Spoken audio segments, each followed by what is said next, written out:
Mais, Ça veut donc dire qu'un mec aux États-Unis comme Trump peut nous couper toute la technologie. C'est le chaos en fait. je voulais Oui, passer sur un sujet un peu plus souveraineté, oui. État. Je ne sais pas si tu as entendu parler de CHAP, de la suite numérique. En fait, bon, la question de la souveraineté, on en parle beaucoup. En Mhm. fait, CHAP, c'est la solution de messagerie de l'État, Ok, développée à partir d'une librairie open source ok, qui s'appelle Element.io ou Matrix. Et en oui. fait, c'est donc un outil open source qu'ils ont utilisé. Mhm. Et ensuite, ils l'ont sécurisé pour que ce soit souverain, parce qu'ils voulaient utiliser donc un cloud souverain, ils voulaient utiliser Très une bien. solution souveraine, ils voulaient avoir le contrôle sur la donnée, Ouais. sur toute la chaîne. Et du coup, c'est vrai que l'open source, ça peut aussi donner cette possibilité d'avoir le contrôle sur toute ta chaîne de souveraineté, d'être souverain.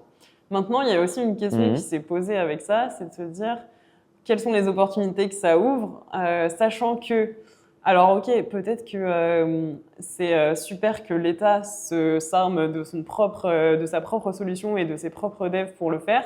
Est-ce que chaque entreprise devrait faire comme l'État le fait, créer ses propres solutions, sa propre messagerie, s'assurer que c'est bien sur un cloud souverain? Quelle est un peu la limite de ça? Et pourquoi est-ce que l'État a fait ça et pourquoi est-ce qu'ils n'ont pas fait appel à une messagerie autre? Donc bien sûr, ils n'ont pas fait appel à Facebook parce qu'ils voulaient quelque chose de souverain, mais ça aurait pu être un provider français ou européen, tu vois. En fait, c'est rigolo, c'est que je pense que les Européens ont découvert avec l'arrivée de Trump, la guerre en Ukraine et tout ce qui est en train de se passer, que, oups, utiliser un outil qui est créé par un pays comme les États-Unis, qui est hébergé par un pays, parce qu'en fait, c'est très lié quand même, par un éditeur américain, ça peut poser des problématiques. C'était une question qu'on se posait moins avant, et ça veut donc dire qu'on est en train de rentrer dans un monde qui va être de moins en moins libéral, en fait. Parce qu'on croyait que grâce à la mondialisation et au libéralisme, eh bien, en fait, on faisait des transactions, je t'achetais du Microsoft, tu m'achetais du Renault, et en fait, tout se passe très bien. Et l'IA, je pense que tu vas être d'accord avec moi, en fait, c'est du soft power. C'est pas que de la technologie. Aujourd'hui, il y a un combat entre la Chine et les États-Unis pour maîtriser cette techno et ensuite en avoir des fins militaires ou des fins de pouvoir. Donc, je pense que l'État français est hyper intelligent. C'est un peu comme acheter un F-16 ou avoir un Mirage. Bah, je préfère que la France achète des Mirages plutôt que les Belges qui vont acheter des F-16 parce que la technologie n'est pas propriétaire et ça posait pas de problème quand tout se passait bien. Et là, on rentre quand même dans un moment de grande tempête internationale. Il y a une guerre quand même aux portes de la France. Enfin, c'est pas anodin. Et donc moi, je trouve ça très bien que d'un point de vue militaire et d'un point de vue technologique, l'État français commence à se dire, OK, pendant 20 ans, on a pu profiter de technologies américaines, israéliennes, polonaises, ce que tu veux, mais aujourd'hui, on va réinternaliser les choses, créer nos propres socles souverains, tu parlais de cloud, de messagerie, et il y a un exemple très concret, c'est Infomaniac, par exemple, la Suisse.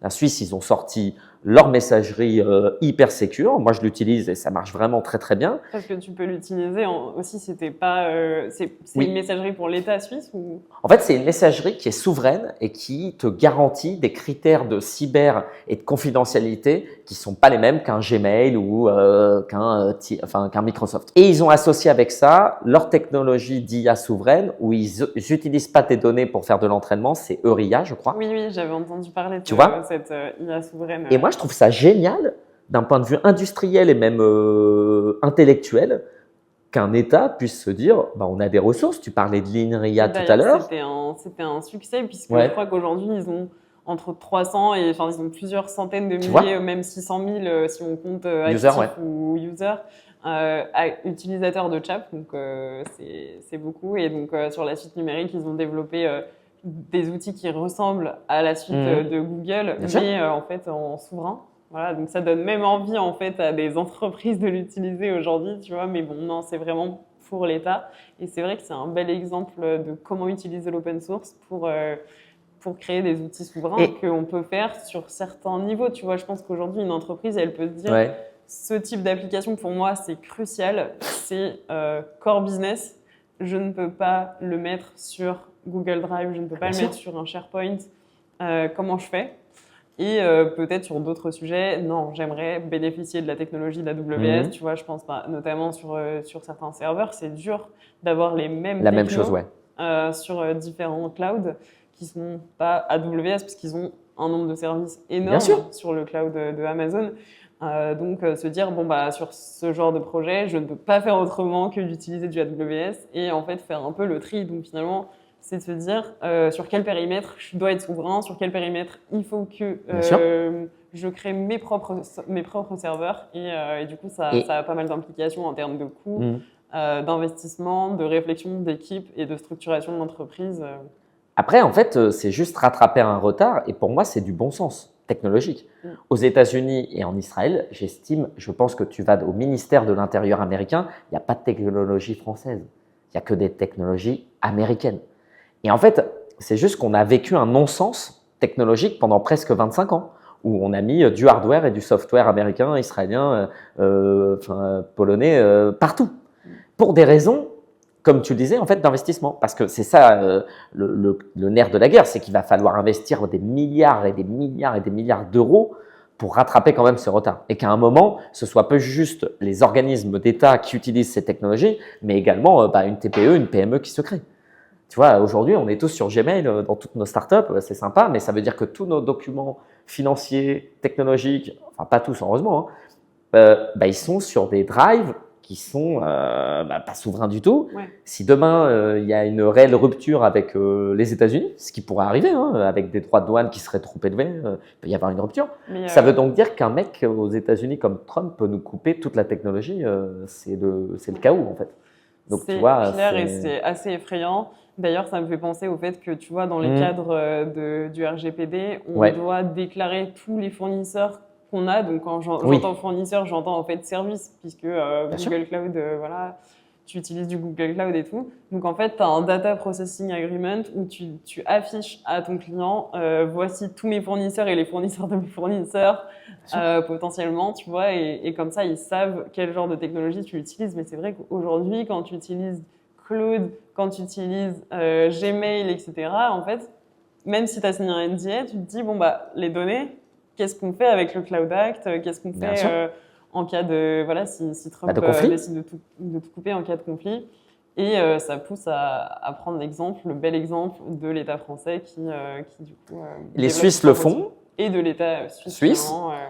Et en plus, on a des ressources. Je pense que la seule problématique dans tout ça, c'est que, ce qui est vraiment intéressant, c'est je pense qu'on a les ressources intellectuelles et techniques pour faire tout ce qu'on pourrait faire. On peut, je pense, recréer Gmail ou créer des grosses boîtes européennes qui vont faire ça. Enfin, c'est tout l'intérêt aussi de Mistral.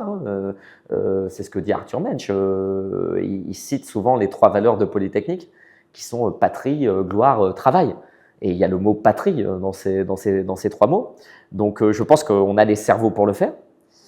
Après, et ça, j'ai pas la réponse, c'est comment on va investir et financer tout ça.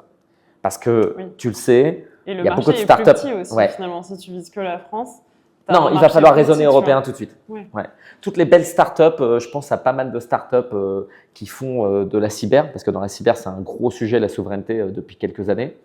Elles ont tout de suite une dimension qui est ultra européenne, parce que ça permet d'avoir un marché qui va ressembler plutôt au marché américain.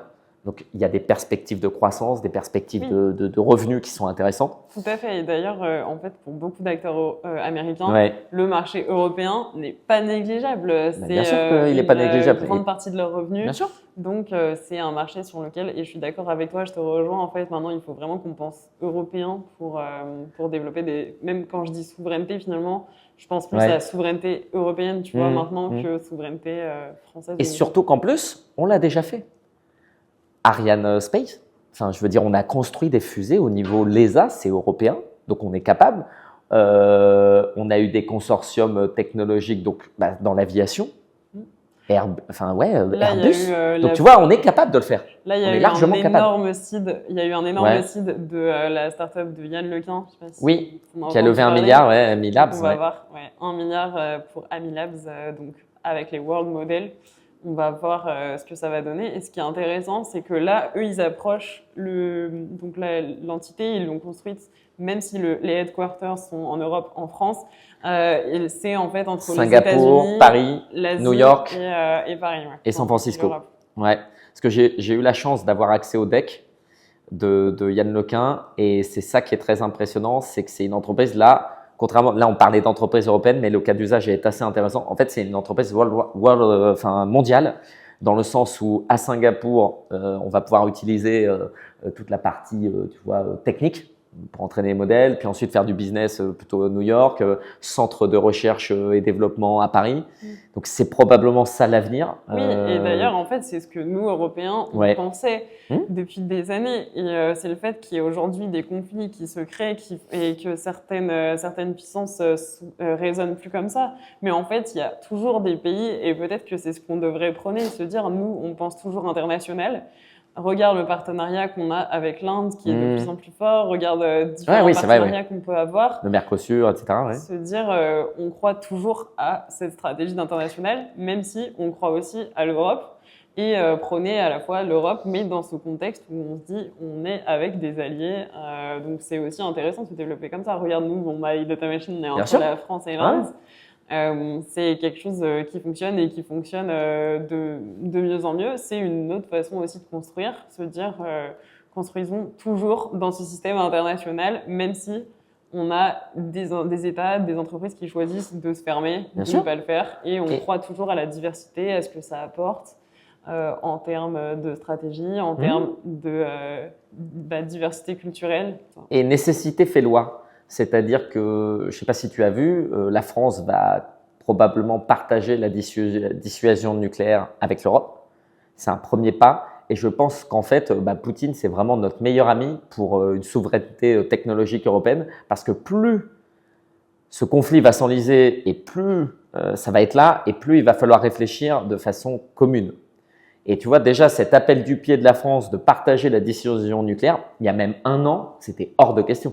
Et là, c'est en train de se faire tranquillement. Donc, à mon avis, dans les années qui viennent, on va voir émerger des champions technologiques européens, type, à mon avis, le premier sera Mistral, bien entendu. J'ai envie de suivre Amilabs aussi, la suite. Amilabs aussi. Après, moi, ce qui me dérange, c'est que contrairement peut-être à la Chine, qui va injecter 1 milliard, tu vois, sur la table et dire, vous êtes 10 000 entrepreneurs à créer des LLM, on injecte 1 milliard et dans 5 ans, on voit qui est vivant, qui est mort. Nous, on a quand même tendance en Europe à faire des gros paris très risqués sur une technologie, une entreprise. Et ça, si on ne laisse pas jouer la concurrence interne, je pense que ça va être problématique. Par contre, l'arrivée de Trump, l'arrivée de Poutine pousse la plupart des États européens quand même à réfléchir, à se dire, OK, qu'est-ce qu'on peut faire ensemble? Donc, on va voir naître, tu vois, des champions technologiques dans la cybersécurité, dans la data, dans la gestion de messagerie. Dans le cloud. Dans le cloud. On espère. Ouais, on espère. Mais je pense que ça peut arriver. Tout à fait, on va suivre ça avec de très près et on peut se donner rendez-vous pour en reparler une fois que les choses auront bougé d'ici quelques années. Quelques temps. On l'espère. On l'espère un peu plus rapidement. Voilà. Merci beaucoup Romain, c'était un plaisir d'être avec toi. Merci à toi. On se revoit très vite. À très vite.